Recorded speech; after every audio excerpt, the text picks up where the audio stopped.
my new setup. Thanks to Erica Brenner. I hope I'm pronouncing that right. Um, Watching your videos on YouTube inspired me to create my own little area of where to sit and talk to everyone. And I didn't realize how popular you are. I'm not with the whole fingerboarding and stuff. That's cool. Can you do like kick flips and shit? It's kind of fun. I remember you doing like fighting, like finger fighting. um, all fun and games aside, robots, dude. Robots. People used to be afraid that robots would take over their lives and take over their jobs. But now that is no longer the concern. The concern now is that robots are going to become your boss.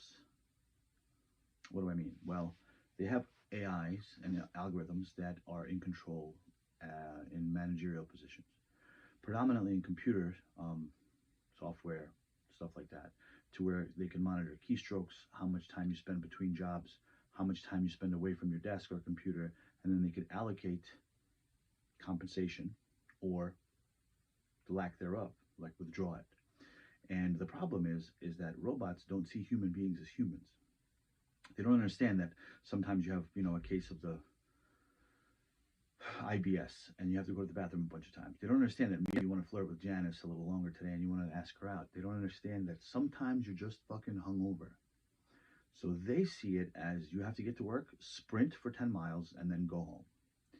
And the problem is they're laying off a lot of people because of things like that, human behavior, which essentially, yes, it shouldn't be a constant taking advantage of where you work, but at the same time, human beings should still be allowed to be human. Jobs like factory workers, truck drivers are going to be obsolete soon. They will be completely taken over by AI, as the Tesla already drives itself. So soon enough, there are going to be trucks that do that. So all these truckers are going to have fucked. They're going to be fucked. They're going to know where to go.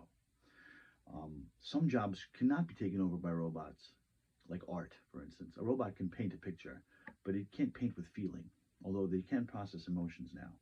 The one thing that robots will never be able to do, I don't believe, is to have emotions of their own.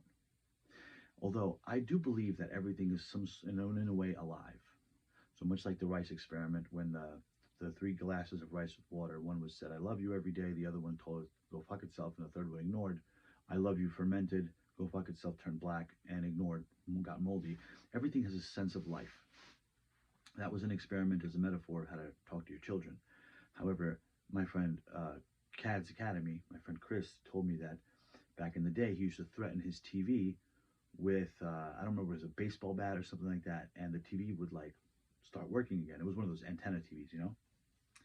And it's funny that he said that because it's true. Have you ever had a PlayStation or like the old school one when they had the Nintendo, Super Nintendo, or Sega Genesis, where you had to plug games in, and every one of your friends had their own like routine of what to do to make the game work.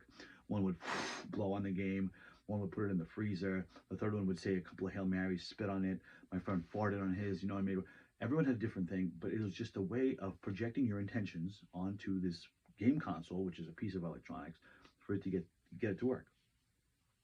That's not far off from actual reality, as it turns out, because just like sigils can work, and your intent projected onto a piece of paper, written magically, and then sent off into the universe can eventually manifest you into what you're wishing for or intending for. And that has nothing to do really with the piece of paper. It has a lot to do with the seriousness and the heart that you have behind your intent. So can we create physical reality with our intentions? Yes, I believe we can. Can I win $1 million tomorrow by intending for it? Probably not. Because much like alchemy would suggest, and alchemy is when basically back in the days there used to be people that could take their cane or their staff and then they could touch a metal coin, like an iron coin, and turn it into gold. And those were the most powerful alchemists ever because they could literally just sit there and just make money out of nowhere. But the thing about alchemy is every time you make a change like that, you sacrifice a part of yourself, literally. Not like an arm, but a part of your soul, a part of your life. So if you changed 20 coins a day for a year, you'd probably be dead. A similar kind of thing is Bruce Lee, the reason that he died. Yes, we all know he died because it was a real bullet instead of a fake one, but the point is, Guru was talking about him once. Sid Guru was actually talking about him. And he was saying that Bruce Lee performed miracles that were unfathomable for other human beings, especially his 1 inch punch. With the 1 inch punch, Bruce Lee was able to send a fully grown man 9 feet back into like a river. Like he would just boom, you know? And that's because what he did was he projected his inner being out.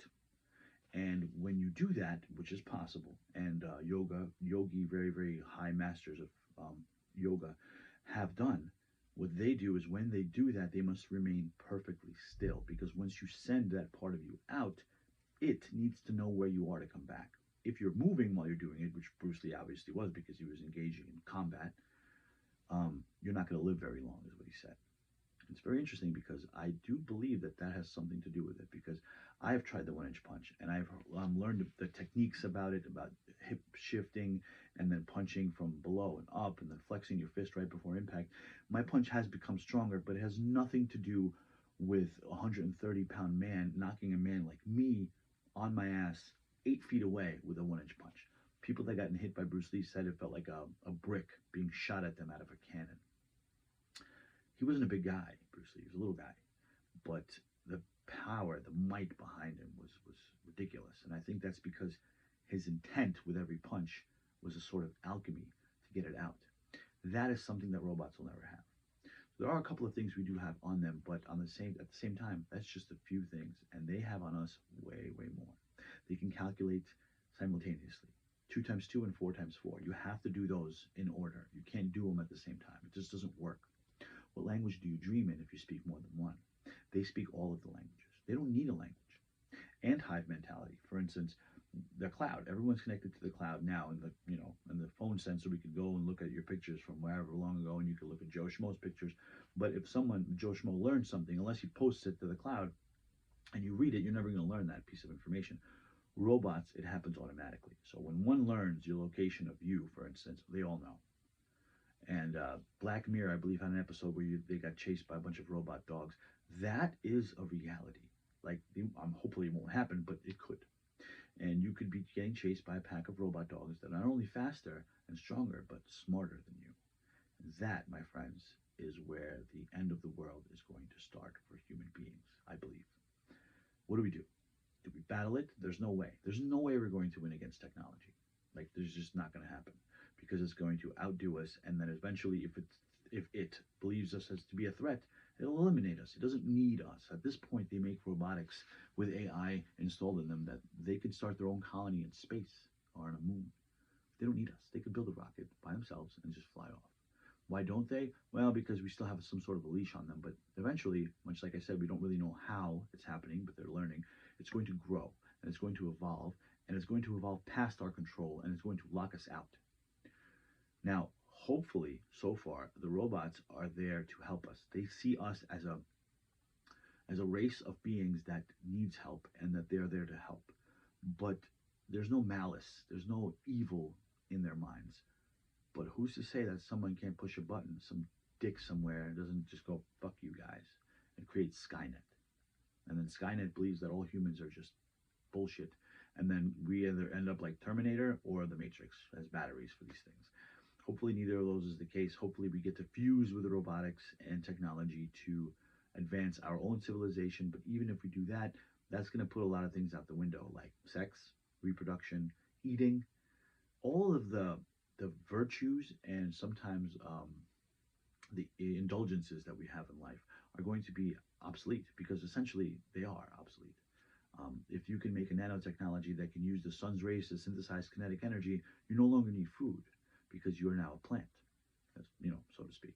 And believe it or not, it already exists. So let that marinate.